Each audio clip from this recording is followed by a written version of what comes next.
안녕하세요. 암호화폐 읽어주는 남자 하루씨입니다. 오늘 베이비 도지에 관련된 이야기 함께 나누고자 이렇게 마이크를 켰는데요. 특히 오늘은 본격적인 내용 여러분들과 공유하기 전에 지난 8월달 코인 승부사 채널의 이벤트였죠. 최대 100만 원 투자금 받으시는 거 당첨자 30분 공지해 드렸습니다. 지금 여기 우리 승부사 채널 보시면 게시물에 이렇게 30분 당첨된 것 공지해 드렸고요. 일단은 당첨자분들과 협의를 하고 동의를 받아서 일단 핸드폰 뒷번호만 공개를 해드렸고요. 그리고 이제 당첨된 분들한테 당첨 공지는 이미 완료했습니다. 그래서 모든 분들께 혜택을 드리지 못해서 죄송하고요. 한 200분 이상의 분들이 신청을 주셨는데 주별로 선착순으로 30분 당첨됐다는 거 안내 말씀드리면서요. 신청해주신 모든 분들에게 혜택을 드리지 못해서 죄송하고요. 9월달 이벤트에도 많은 참여 부탁드립니다. 오늘 본격적인 이야기 함께 나누도록 하겠습니다. 오늘 같이 공유하고자 준비한 내용은 베이비도시 블록체인이 왜 객관적으로 비트코인의 블록체인보다 우수한가? 그 다음에 그 블록체인 세계에서 블록체인 자체가 우수하다는 것이 가격이나 이런 것들 미래 전망에서 어떤 의미가 있는지를 중심적으로 같이 나누는 그런 시간이 될 겁니다. 베이비도시 지금 시장에서 가격이 안 좋다고 하는데 안 좋죠. 근데 그렇다고 해서 블록체인이 후진 게 아니에요. 블록체인이 우수하면 결국에는 갑니다. 그래서 이제 여러 가지 차원에서 베이비도시 미래 가능성에 대해서 얘기하시는 분들이 있는데 저는 아주 근본적으로 결국 그 주식이 오르려면 그 주식이 대상 짓고 있는 그 회사가 우량해야 되고 여러 가지 미래 기술 전망이 좋아야 되는 것처럼 우리 베이비도시 블록체인이 어떠한가에 대한 내용에 대해서 여러분들과 함께 공유하는 시간 갖도록 하겠습니다. 자, 본격적으로 시작하도록 하겠습니다. 본격적으로 방송을 시청하시기 전에 제가 한 가지 더 말씀드릴 게 있으니까요. 이것부터 먼저 보도록 하겠습니다. 여러분들 제가 체크해보니까 아직도 투자지원금 못 받으신 분들이 꽤 많은 것 같아요. 그래서 지금 베이비도시 한 주라도 보유하신 분들 같은 경우에 모두 받아가실 수 있는데요. 자, 일단 신청하신 분들은 저희가 다 체크해 놨으니까 아직 신청 안 하신 분들만 말씀을 주시기 바랍니다. 지금 베이비도시 보유자 중에 한 주라도 있으시다라고 하는 분들은 저희 베이비도시 제휴거래소와 협업을 해서 투자지원금 최대 100만 원까지 지금 지원을 해드릴 건데요. 상장 기념으로 거래소에서 직접 지원금을 드리고 있습니다. 자, 이거 본 채널 구독자들 대상으로 해서 30분에게만 지원금 드릴 수 있다고 하니까 정말 베이비도시 단 한 주라도 보유 중이신 분들 아직 신청 안 하신 분들은 꼭 지원금 받아가 보시고요. 본 영상을 시청하시고 계시는 분들은 010-9627-320으로 문자를 보내주시면 투자지원금 최대 100만 원까지 무료 증정해 드릴게요. 물론 본 영상의 고정 댓글에 보면 거기 링크가 있거든요. 그 링크를 통해서도 신청이 가능하고요. 자, 그럼 본격적으로 시작하도록 하겠습니다. 자, 짤막하게 왜 블록체인이 중요한가 말씀을 드릴게요. 우리 주식은 보통 회사의 우량함과 성장 가능성으로 중요한 거 아닙니까? 주식 같은 경우에 회사가 중요하죠. 그러니까 어떻게 보면 주식의 실체는 뭐다? 회사인 거죠. 그럼 채권의 실체는 뭔가요? 채권의 실체는 채무예요. 빚이죠. 빚. 그랬을 때 이 빚을 지고 있는 개인이나 기업이나 국가의 신용도가 중요한 겁니다. 그럴 때 이제 채권이 우량한 채권이라고 하는 거죠. 자, 그렇다면 도대체 암호화폐는 뭐냐? 암호화폐는 무엇을 가지고 이 암호화폐가 우수하다? 미래 전망이 있다라고 얘기를 할 수 있느냐? 다른 게 아니에요, 사실은. 물론 마케팅을 잘하냐, 커뮤니티가 얼마나 적극적이냐 이런 변수들도 있지만 결국에는 수렴되는 건 뭐냐면 이게 중요합니다. 그 암호화폐가 채굴되는 블록체인의 성능과 생태계가 중요한 거예요. 그래서 우리는 특정 암호화폐가 미래 전망이 있느냐? 물론 상황에 따라서 가격은 변동이 있겠죠. 내가 투자를 했는데 혹은 채굴을 했는데 1년 후에, 2년 후에, 3년 후에, 4년 후에 어떻게 될 것이냐에 대한 답의 거의 7, 80% 이상은 결국에 블록체인의 성능과 그 블록체인의 생태계가 중요하고 이 부분을 분석하는 게 중요합니다. 그래서 제가 오늘 이 시간을 마련한 게 뭐냐면 지금 우리 파이코인의 가격이 최저점을 다가가고 있어요. 그래서 난리들인데 관심들도 떨어지고 이럴 때일수록 냉정하게 파이코인의 블록체인이 어떤지를 봐야 파이코인의 미래가 보입니다. 그래서 이제 그런 걸 같이 보고자 하는 시간을 만든 이유가 바로 이거고요. 자, 그랬을 때 블록체인의 특성 뭐죠? 어떤 특정 데이터가 있어요. 그게 약속이 됐건 계약이 됐건 내 일기장이 됐건 내 기록이 됐건 편지가 됐건 특정한 데이터를 하나의 블록, 두 개 블록 이런 식으로 블록 단위로 묶어서요. 시간 순으로 체인처럼 쭉 나열한 거예요. 근데 이걸 어떻게 나열했다? 중앙이 없이 분산형으로 나열한 거예요. 그렇게 나열해 놓은 것, 이게 블록체인입니다. 어렵지 않아요. 자, 다시 한번 해볼게요. 나와 철수의 약속, 나와 영희의 계약, 나의 일기장, 내가 이웃이랑 놀러 가기로 한 여행 약속 기록, 이런 모든 데이터를 블럭이라고 하는 단위로 다 묶는 거예요. 대신 시간 순으로 이렇게 나열을 하는 거죠. 어떤 형태로? 자전거 체인처럼 연결시킨 거예요. 근데 이거를 어떤 중앙이 어떤 하나의 지도적 블럭이 있어서 이거를 지배하지 못해요. 그냥 평등하게 분산시켜서 이걸 블록 단위로 저장해 놓는 거예요. 자, 이렇다 보니까 탈중앙화, 투명성, 변경 불가성이라고 하는 세 가지 특징을 갖게 됩니다. 이게 되게 중요한 건데, 그러면 여러분들 이거를 블록체인만 하느냐? 아니에요. 여러분들 지금 생각해 보십시오. 여러분들 쓰는 신용카드, 여러분들 사용하는 은행, 여러분들이 다니는 회사, 여러분들 정부, 관공서 이런 데 있잖아요. 그 데이터들 어떻게 저장하고 있습니까? 다 중앙 서버에 저장하고 있죠. 그 방식과 달리 블록체인은 뭐냐면 그런 중앙 서버가 없어요. 중앙 서버가 아닌 여러 컴퓨터, 예를 들면 저 하루 씨의 컴퓨터, 철수의 컴퓨터, 영희의 컴퓨터, 누구의 컴퓨터, 뭐 10대건 100대건 1000대건 그런 여러 컴퓨터를 다 연결시켜서 이 블록체인을 쓰는데 필요한 공통의 프로토콜, 소프트웨어를 깔아요. 깔면 그게 노드가 되는 거예요. 그래서 이 노드에 동일하게 정보가 쫙 복사돼서 저장되는 거니까 중앙 서버에 저장되는 게 아니에요. 그러니까 어떻습니까? 탈중앙화 되는 거죠. 그래서 예를 들면 비트코인은 몇 개라고 해요? 작년 말 기준으로 이런 노드가 19,648개로 나요. 이더리움은 이거의 최소 20배인데 한 30만 개 정도 있어요. 그 다음에 이제 변경 불가성이라는 건 뭐냐면 중앙 서버에 있으면 누군가가 데이터를 변경하거나 삭제할 수 있잖아요. 그죠? 근데 중요한 거는 비트코인 기준으로 이런 모든 데이터와 기록이 19,648개로 나뉘어져 있어요. 그러니까 어떻습니까? 해킹을 들어와도 불가능해요. 이거를 변경하거나 삭제하는 게.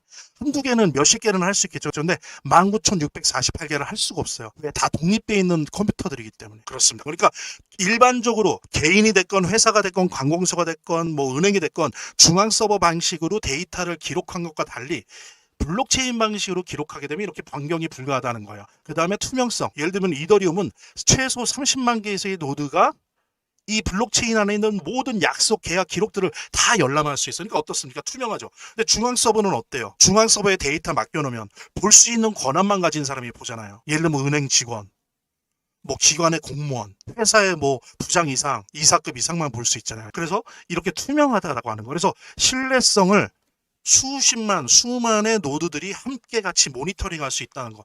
이게 크게 말하자면 블록체인입니다. 뭐 어려운 거 아니에요? 그죠? 어렵지 않죠? 쉽습니다. 중앙 서버랑 똑같은데 중앙 서버에 안 놓고 수만, 수천, 수십만의 여러 컴퓨터가 동시에 다 나눠서 기록한다. 동일하게. 그래서 탈중앙화 돼 있고 변경 불가하고 투명한 거죠. 이것이 이제 블록체인의 특징이고요. 그랬을 때 블록체인이 도대체 뭐하러 쓰냐, 이걸 뭐에 쓸 거냐. 제일 중요한 게 스마트 컨트랙트입니다.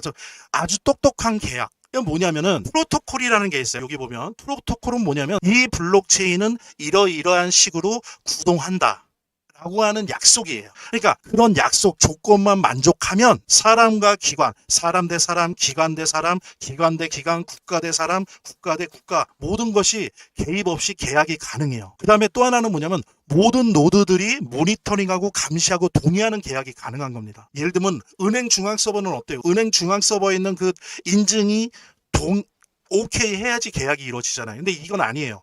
비트코인 노드가 19,000개다 그러면 19,000개 모든 노드들이 동의하는 계약이 자동으로 이루어지는 거예요. 이러다 보니까 어떠한 형태의 온라인, 오프라인 계약보다 신뢰성이 높다는 거. 그 다음에 사람이나 기관이 중간에 끼질 않아요. 그냥 이 블록체인이 가지고 있는 프로토콜. 이 블록체인은 이러이러한 식으로 움직이고 이러이러한 식으로 약속하고 이러이러한 식으로 계약하고 동의하고 확장된다. 그 다음에 모니터링 된다라고 하는 그런 약속들이 프로토콜인데 이 프로토콜 코드가 블록체인에 심어 있으니까 사람이나 기관의 개입 없이 그냥 블록체인 자체가 그 조건만 맞으면 모든 노드들의 동의하에 계약을 할 수 있는 거예요. 그래서 블록체인의 가장 큰 기능은 뭐냐면 뭐 국가 대 국가의 계약이건 개인의 계약이건 금융기관과 개인, 금융기관과 금융기관까지 계약이건 그게 어떤 형태의 계약이건 담을 수 있다는 거예요. 근데 중앙 서버에 담는 것보다 훨씬 안전하다. 해킹도 안 된다. 근데 모든 사람들의 동의가 가능한, 그래서 신뢰가 가능한, 그리고 어느 누구도 마음대로 그 계약서를 바꿀 수가 없어요. 사기를 칠 수가 없어요. 왜? 그러려면 19,000개 노드를 다 하나씩 갖고 다 박살을 내야 되거든요. 다 바꾸고 불가능하다는 거죠. 그런 스마트 계약, 넓은 의미의 어떤 형태의 약속이나 계약을 할 수 있다는 거. 그 다음에 또 하나는 은행, 정부나 뭐 어떤 뭐 기관이나 공무원 기관이나 이런 신뢰할 수 있는 중개자 없어도 우리 모든 노드들이 동의해서 오히려 그보다 더 안전하게 개입이나 기업이나 기관이 직접 거래가 가능하다. 자, 계약이 가능하다는 건 뭐예요? 그 계약에 의거해서 특별한 무언가가 거래가 된다는 거예요. 어디를 통해서? 블록체인이라고 하는 네트워크를 통해서. 그죠? 그게 암호화폐가 될 수도 있고 뭐가 될 수도 있겠죠. 그러니까는 직접 거래가 가능한 거죠. 개인 대 개인, 개인 대 기업, 기업 대 기업, 국가 대 개인, 국가 대 국가가 다 가능한 거예요. 블록체인이. 자, 그 다음에 아까 제가 말씀드렸죠. 코드를 일명 프로토콜이라고 해요. 프로토콜은 다시 말씀드리면 이 블록체인이 하기로 했던 모든 약속들. 그죠? 그게 프로토콜이에요. 그 약속을 코드라고 하는데 그 코드와 합의 알고리즘. 자, 이제 요거는 좀 설명을 아시는 분들도 많겠지만 모르시는 분들은 설명을 뒤에서 할게요. 합의 알고리즘이 있어요. 합의 알고리즘이라는 건 뭐냐?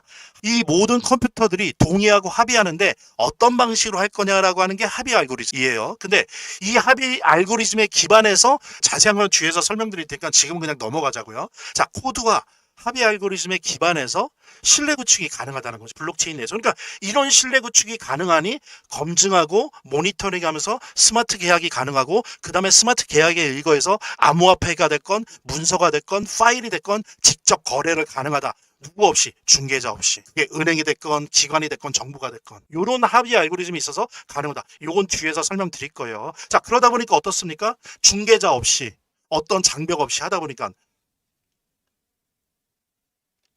비용과 시간이 절감되겠죠. 예. 나중에 보시겠지만 예를 들면 국가 간 거래할 때 여러분들 은행 가갖고 송금 해보셨어요? 미국이나 영국이나 송금 한번 해보세요. 한번 한 다음에 그쪽에서 받는데 며칠이 걸리죠. 그 다음에 수수료 엄청 비싸요. 그런데 어떻습니까? 이 블록체인을 활용해서 예를 들면 국제 간 거래를 하면 비용이 거의 그냥 몇 원이에요. 몇십 원. 그 다음에 시간 바로 한 5분, 그러니까 5분도 길고요. 한 1, 2분이면 바로 확인이 가능해요. 그 다음에 또 하나는 그러니까 아까 말씀드린 것처럼 노드로 뭐 예를 들면 이더리움 같은 경우에 기본은 한 18만 개, 9만 대 되는데 뭐 때에 따라 틀린데 파이코인 같은 경우에는 17만 개가 넘어요. 제가 어제 봤을 때 활성화되어 있는 게 한 7만 개 되더라고요. 전 세계에. 그러니까 그런 식으로 전 세계에 있는 몇십만 개를 다 고치고 사기치고 해야 되기 때문에 불가능해요.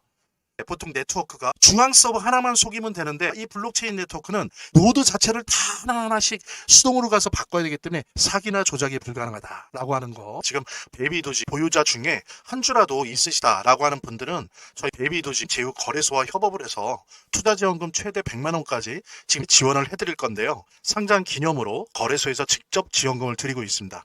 자, 이거 본 채널 구독자들 대상으로 해서 30분에게만 지원금 드릴 수 있다고 하니까 정말 베이비도지 단 한 주라도 보유 중이신 분들, 아직 신청 안 하신 분들은 꼭 지원금 받아가 보시고요. 본 영상을 시청하시고 계시는 분들은 010-9627-320으로 문자를 보내주시면 투자지원금 최대 100만 원까지 무료 증정해 드릴게요. 물론 본 영상의 고정 댓글에 보면 거기 링크가 있거든요. 그 링크를 통해서도 신청이 가능하고요. 저희 화면, 제 동영상 화면 안에를 보면 이렇게 더보기란이 있습니다. 이 더보기란을 클릭을 하시면 다음 이런 화면이 나오는데요. 이 화면에서 모바일 링크가 있습니다. 이 모바일 링크 아래에 이 링크를 클릭을 하시면 이런 화면이 나오는데요. 여기서 이제 해당되는 웹을 클릭하시면 되는데 저 같은 경우에 아이폰이니까 사파리를 클릭하시면 됩니다. 그 다음에는 열기를 클릭하시면 되고요. 그 다음에 보면은 이렇게 보내기 버튼만 누르면 완료됩니다. 자, 이렇게 편하게 몇 번의 클릭만으로 보시는 거 활용하시고요. 이 화면의 고정 댓글에 보면 구독자와 시청자분들에게 드리는 투자지원금 최대 100만 원까지 혜택 설명이 있거든요. 꼭 한번 봐주시기 바랍니다. 그 다음에 이제 넘어가 보면 아니 도대체 암호화폐는 왜 채굴해야 되는 거예요? 블록체인만 있으면 되는데 암호화폐가 없이는 블록체인이 되질 않아요. 움직여지질 않아요. 이게 뭐 일부러 돈놀이 하는 거 아닙니다. 그러니까 예전에 윤시민 씨가 그랬죠. 블록체인은 실체가 없다고. 그러니까 공부를 안 해서 그래요.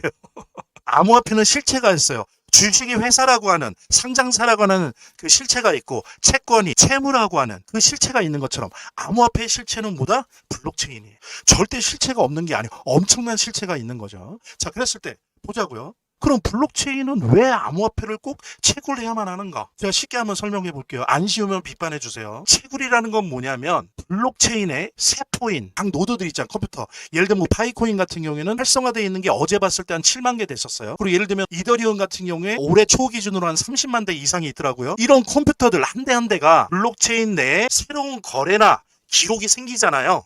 그러면 이 컴퓨터들이 이 새로운 거래나 기록을 모아서 아까 블록 단위로 만든다 그랬죠. 블록을 체인처럼 이렇게 연결한다 그랬잖아요. 시간별로. 그래서 이 기록을 모아서 새로운 블록에 그거를 추가하는 거예요. 이게 채굴이에요. 채굴이 암호화폐 막 우리가 마이닝을 해갖고 무슨 금 캐듯이 석탄 캐듯이 이런 게 아니에요. 자, 다시 볼게요. 이 블록체인에 어떤 새로운 거래나 기록이 생겼잖아요. 그런 걸 각 컴퓨터들이 막 경쟁해갖고 그런 걸 모아서 새로운 블록을 만들어내는 거예요. 그 다음에 이 새로운 블록을 만든다는 것보다 이 새로운 거래와 기록을 거기다 새기는 거예요. 그래서 이거를 블록체인이잖아요. 거기다가 그 블록을 추가하는 거예요. 그럼 체인이 블록이 하나가 증가된 거죠. 이 과정이 바로 채굴이라고 하는 거예요. 채굴이 다른 게 아닙니다. 자, 그러면 이런데 왜 암호화폐가 만들어지는가? 자, 이런 채굴의 방식에 따라서 POW, POS라고 하는 방법이 있는데요. POW라고 하는 거는 Proof of Work예요. 그래서 자, 보십시오. 이 새로운 거래와 기록을 모아서 새로운 블록에 새기는 그 권한을 누구한테 줄 것인가? 노드가 막 이러면 30만 개, 막 10만 개 막 이러는데 이 중에 누구한테 줄 것인가를 가지고 이 노드들이 경쟁을 한단 말이에요. 그랬을 때 비트코인은 프루프 오브 워크라고 해서 아주 어려운 수학 문제를 풀게 해요. 뭐로? 그 컴퓨터로. 옛날에 그러지 않았습니까? 슈퍼컴퓨터로 달나라가는 로켓에 가는 노선을 계산한다 그러잖아요. 그러니까 그런 식의 어떤 고난이도의 수학 문제를 풀어서 제대로 잘 푼 노드한테 채굴권을 주는 거예요. 즉 새로운 블록을 만들 권한을 주는 거예요. 그러니까 어떻습니까?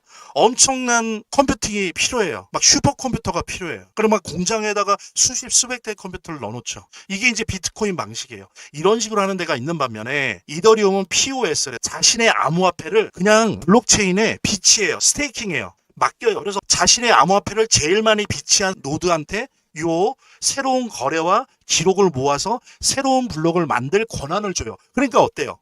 암호화폐를 많이 가지면 가질수록 이런 권한을 위임받을 확률이 높겠죠. 이거는 슈퍼컴퓨터 같은 로켓가 달나라가는 어려운 수학 문제를 풀 그런 슈퍼컴퓨팅이 필요 없죠. POS는. 그러니까 이더리움이 비트코인에 비해서 가스비가 덜 들고 전력도 덜 들고 속도가 빠른 거예요. 그래서 이런 과정의 방식에 따라서 새로운 블록을 만들어서 블록체인에 추가하는 겁니다. 그러면 이렇게 했을 때 암호화폐를 주는 거예요. 인센티브로. 그 다음에 수수료를 주는 거고. 그럼 어떻습니까? 이 노드들 중에서 하여간 그게 100대 컴퓨터건 1000대의 컴퓨터건 해서 특정 노드가 수학 문제를 잘 풀었다. 그러면 그 비트코인을 받는 거예요. 그 다음에 가스비도 받고 뭐 비트코인으로.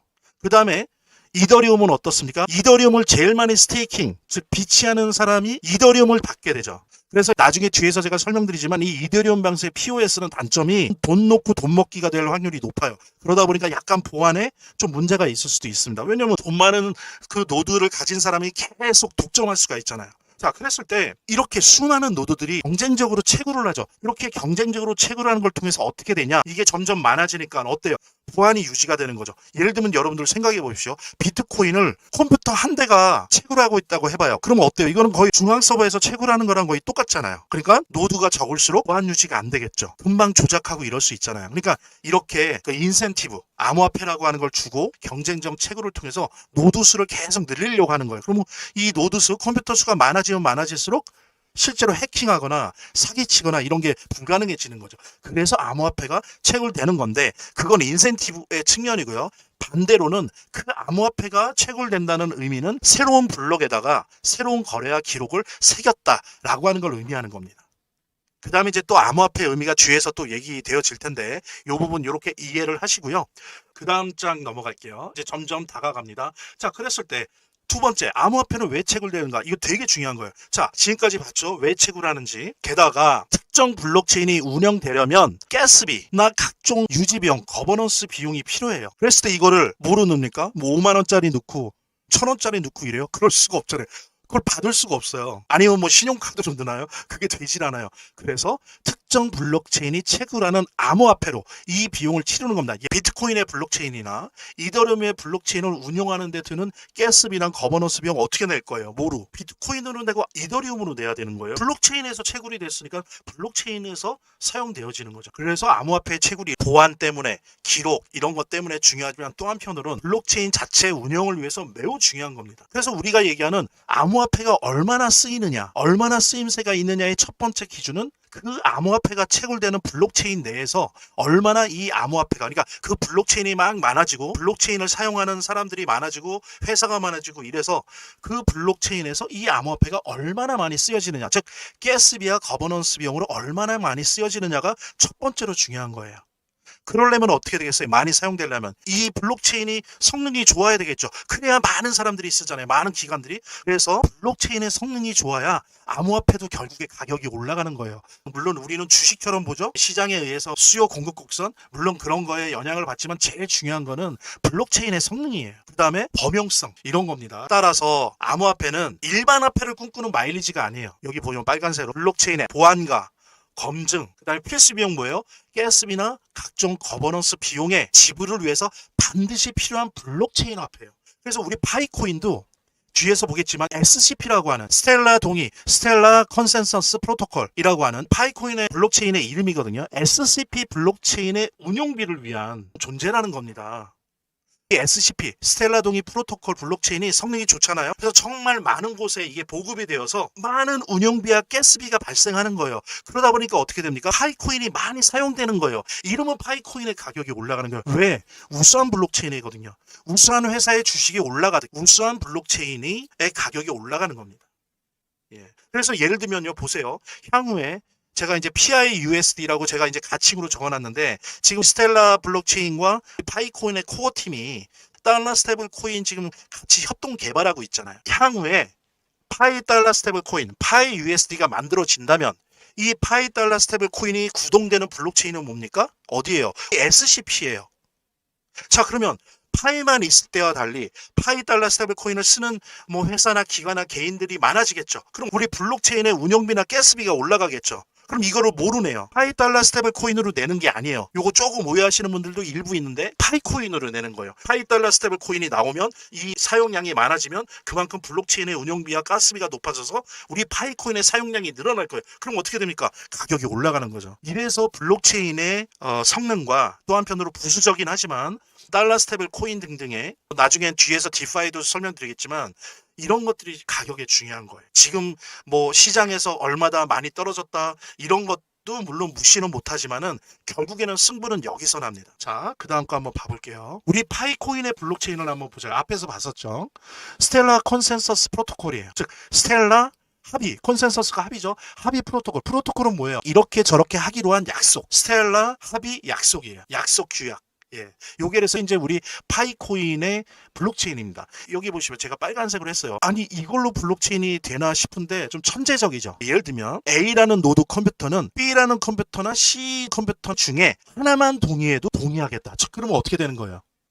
B, C 중에 C가 동의했다고 쳐봐요. 그러면 C랑 A와 B는 다 되는 거예요. 하나만 동의하면 동의한다 그랬잖아요. 그러니까 이렇게 동의하는 대신 A랑 C가 연결되는 거죠. 근데 보세요 또 C는 D와 E 중에 하나만 동의해도 동의하면 C 다음에 D 말고 E가 동의했어요. 그럼 E랑 이렇게 엮이는 거니까 이런 식으로 합의의 연쇄고리가 만들어진다고 해보십시오. 여기에 컴퓨팅 파워와 전력이 필요합니까? 아까 비트코인 보듯이 필요 없죠. 그 다음에 돈이 필요해요? 파이코인 많은 사람이 파이코인 예치해갖고 그 사람이 권한을 얻나요? 아니죠. 이런 식의 너무나도 쉬운 합의 알고리즘으로 블록체인이 만들어져 있는 거예요. 그러니까 어떻습니까? 절대 어느 몇 개의 노드가 중앙 집권주의고 독재적으로 하는 게 불가능해요. 그 다음에 계속 연쇄되잖아요. A에서 C, C에서 E, E에서 F 이런 식으로 수만 수천 수억 개가 이렇게 연쇄되면서 합의 체인이 만들어지니까 어떻습니까?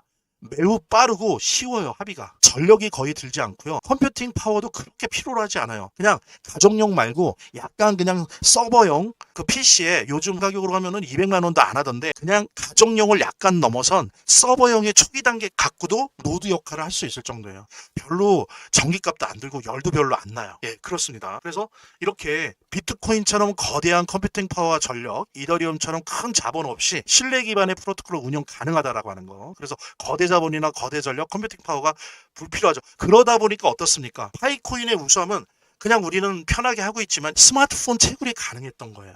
그러니까 스마트폰 정도의 컴퓨팅 능력과 스마트폰 정도의 전력 가지고도 충분히 채굴이 가능했다는 거. 그래서 전력도 거의 안 들고 컴퓨팅 파워도 필요 없으니까 어때요? 되게 빨리 확장이 되는 거죠. 그래서 커뮤니티 인원들도 지금 5,500만, 6천만 명 얘기가 되지만 17만 개 노드 정도나 되는 거예요. 이미. 별로 생겨난 지 얼마 안 됐음에도 불구하고. 그러니까 어떻습니까? 보안이 되게 강한 거죠. 아까 말씀드렸죠. 노드가 한 10개라고 생각해봐요. 그냥 뚫려요. 근데 17만 개면 17만 개를 가서 다 해킹해야 되거든요. 불가능하다는 거죠. 그래서 이렇게 쉽게 적은 비용으로 누구나 다 스마트폰 채굴이 가능하고 노드조차도 스마트폰만큼 쉬워요. 예, 그래서 이렇게 짧은 기간 내에 급속하게 수많은 노드로 확장될 수 있었고 그러다 보니까 아주 보안이 뛰어나다는 거죠. 그랬을 때 여기 보십시오. 우리가 봤던 포, 비트코인, 포스, 이더리움, SCP 예, 이렇게 제가 비교를 해놨는데 이미 설명을 들었으니까 보면은 자 확장 속도 매우 빠름, 느림, 빠름, 에너지 효율성 높음, 낮음, 비교적 높음, 탈중앙 수준 매우 높죠. 중간, 중간. 비잔틴 경고성이라는 건 뭐냐면 이거는 독재적인 노드, 블록체인임에도 불구하고 다른 노드들을 지배할 수 있는 그런 중심 노드가 생길 가능성을 말하는 거거든요. 근데 그럴 가능성이 강하다는 건 뭐냐면 낮다는 거예요. 근데 얘네는 되게 약해요. 제가 예를 들면 최고 성능의 서버용 슈퍼컴퓨터에 거의 준하는 거 한 수천 대 쌓아놓고 한번 해보세요. 그럼 내가 완전히 다 장악할 수 있단 말이에요. 물론 돈은 들지만 그럴 위험성이 있단 말이에요. 근데 우리는 파이코인은 그게 불가능해요. 아무리 좋은 컴퓨팅 능력을 가져도 이런 식으로 수학 문제 푸는 게 아니거든요. 우리는 A는 B와 C 중에 하나만 동의하면 동의한다. 이런 식으로 연쇄된 체인이기 때문에 아무리 컴퓨팅 파워가 세도 되질 않는다. 그러니까 아주 민주적이라는 거죠. 그 다음에 포스는 뭐냐면 이거보단 난데 이 이더리움이나 솔라나는 돈 놓고 돈 먹기잖아요. 그죠? 돈 많이 예치한 노드가 그 권한을 먹잖아요. 그러니까 이거는 이제 중간 정도 되는 거죠. 어쨌든 그런 훌륭한 블록체인을 저희 파이코인이 가지고 있다는 거. 자, 그 다음에 좀 더 자세히 보죠 뭐. 자, 그랬을 때 심한 사람은 비트코인이 곧 망할 거라고 해요. 뭐 그게 10년 후가 됐건 제로가 될 거라고 하는데 그냥 오늘은 좀 절제하고 상식선에서만 말씀드릴게요. 비트코인의 개수는 정해져 있죠. 우리 파이코인의 개수는 정해져 있지 않잖아요.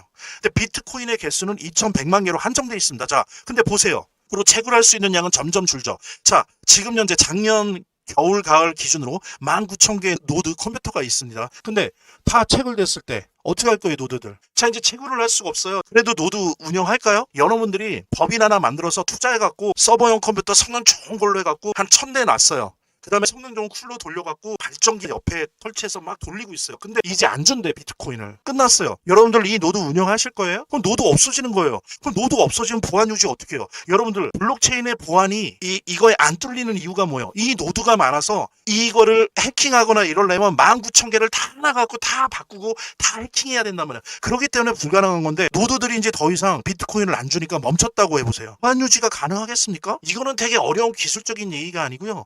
되게 상식적인 거예요. 그래서 이렇게 한정되어 있기 때문에 가격은 빨리 비싸졌는지 모르겠지만 지속성이나 장기성으로 봤을 때 과연 비트코인이 이게 버텨낼 수 있을까? 글쎄요. 의외로 몇몇 전문가들 중에 비트코인에 대해서 아마 10년, 15년, 20년 안에 제로가 될 것이다라고 얘기하는 블록체인 전문가들도 있습니다. 그런 이유 중에 하나가 이런 거예요. 노드가 없어질 거라는 거예요. 그래서 여기 보면 자, 노드 활동이 미비해졌다고 막 신문에 날 거 아니에요. 비트코인 보안 유지가 위험하다. 노드가 19,000개였는데 지금 노드가 한 100개밖에 안 된다. 막 이런 게 신문에 난다고 해봐. 그래서 이러면 어떻게 되겠습니까?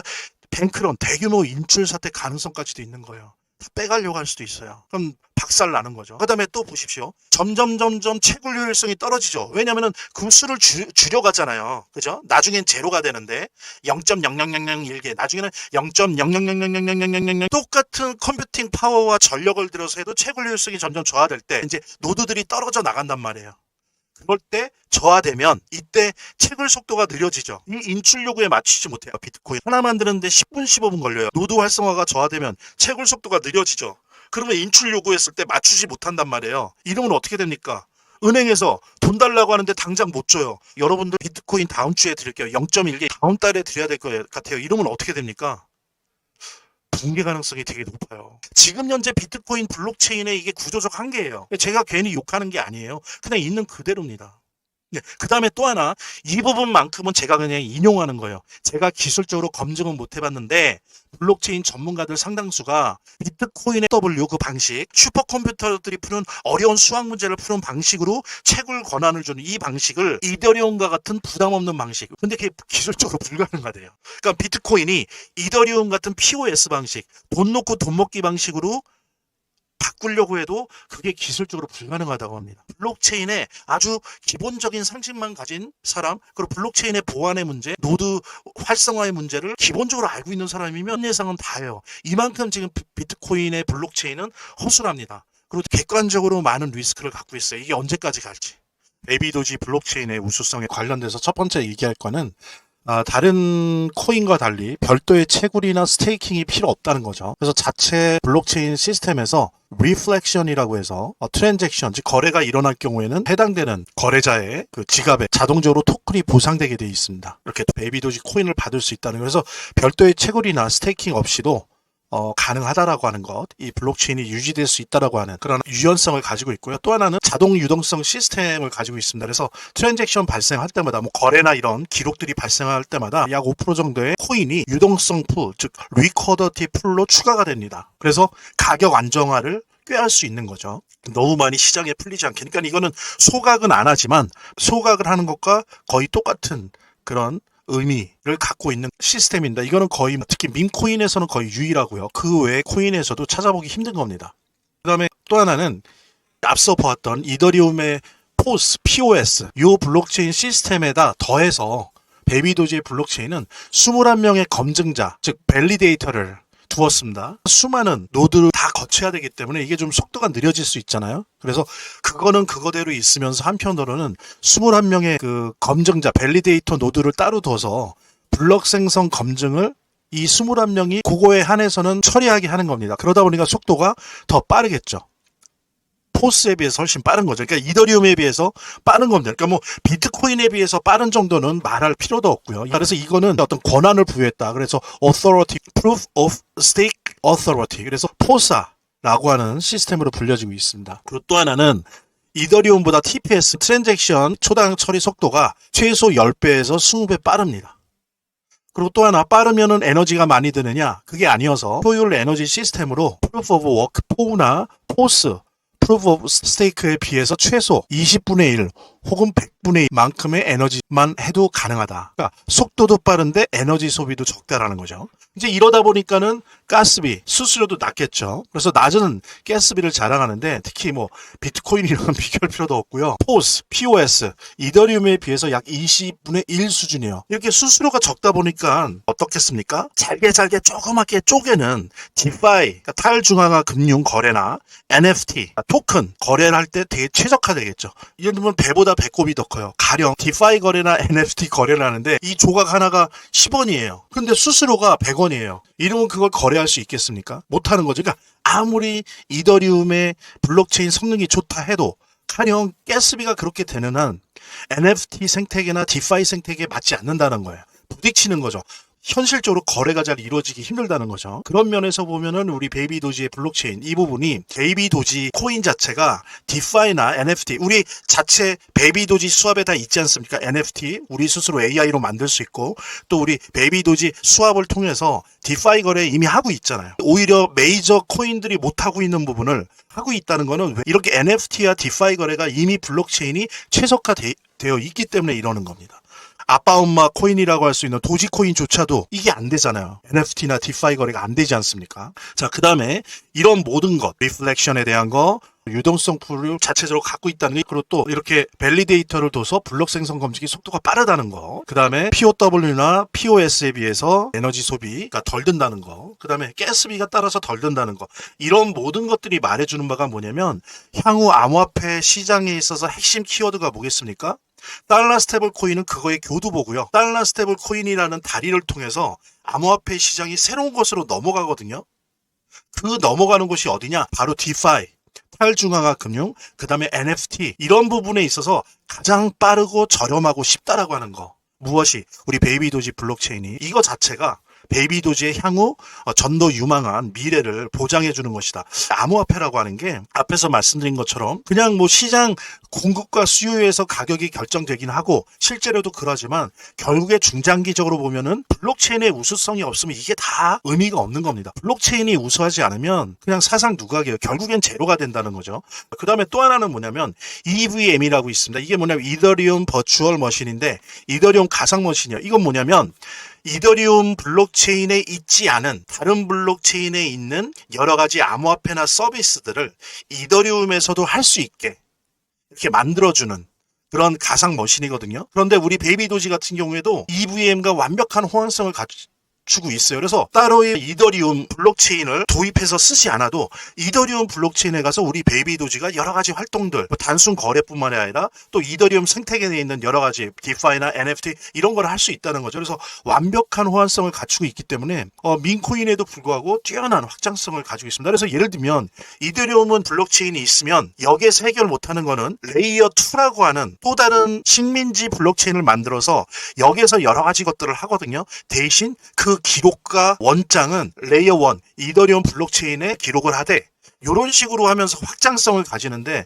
우리 베이비도지의 블록체인은 이런 식으로 레이어 2 같은 거를 따로 식민지를 필요로 하지 않는다. 왜? 자체 완벽한 호환성을 갖고 있기 때문에 그렇다는 겁니다. 그만큼 베이비도지의 블록체인이 우수하다. 그래서 이런 우수한 블록체인으로 인해서 베이비도지의 앞으로의 미래 중장기적인 미래는 매우 전도 유망하다라고 하는 부분 다시 한번 여러분들과 확인하시면서 본 영상을 시청하시고 계시는 분들은 010-9627-320으로 문자를 보내주시면 투자지원금 최대 100만 원까지 무료 증정해 드릴게요. 물론 본 영상의 고정 댓글에 보면 거기 링크가 있거든요. 그 링크를 통해서도 신청이 가능하고요. 저희 화면, 제 동영상 화면 안에를 보면 이렇게 더보기란이 있습니다. 이 더보기란을 클릭을 하시면 다음 이런 화면이 나오는데요. 이 화면에서 모바일 링크가 있습니다. 이 모바일 링크 아래에 이 링크를 클릭을 하시면 이런 화면이 나오는데요. 여기서 이제 해당되는 웹을 클릭하시면 되는데 저 같은 경우에 아이폰이니까 사파리를 클릭하시면 됩니다. 그 다음에는 열기를 클릭하시면 되고요. 그 다음에 보면은 이렇게 보내기 버튼만 누르면 완료됩니다. 자, 이렇게 편하게 몇 번의 클릭만으로 보시는 거 활용하시고요. 이 화면의 고정 댓글에 보면 구독자와 시청자분들에게 드리는 투자지원금 최대 100만 원까지 혜택 설명이 있거든요. 꼭 한번 봐주시기 바랍니다. 구독과 좋아요 한 번씩 눌러주시고요. 제 채널의 유일한 에너지니까요. 다음 영상에서 다시 찾아뵙겠습니다. 시청해주셔서 감사합니다.